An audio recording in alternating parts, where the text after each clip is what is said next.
Este mediodía a Corporación Noyesa aprobaba a conta xeral correspondente ao ano 2022.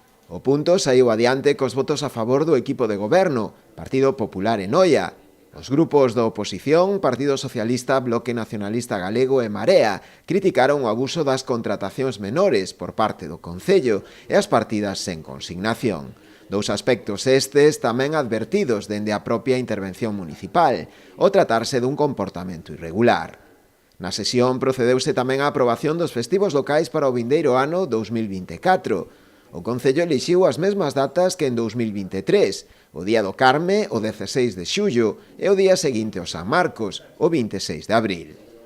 Outro dos puntos abordados no pleno que centrou boa parte do tempo da sesión foi unha moción presentada polo Bloque Nacionalista Galego, a través da cal solicitaba a posta en marcha dunha escola infantil.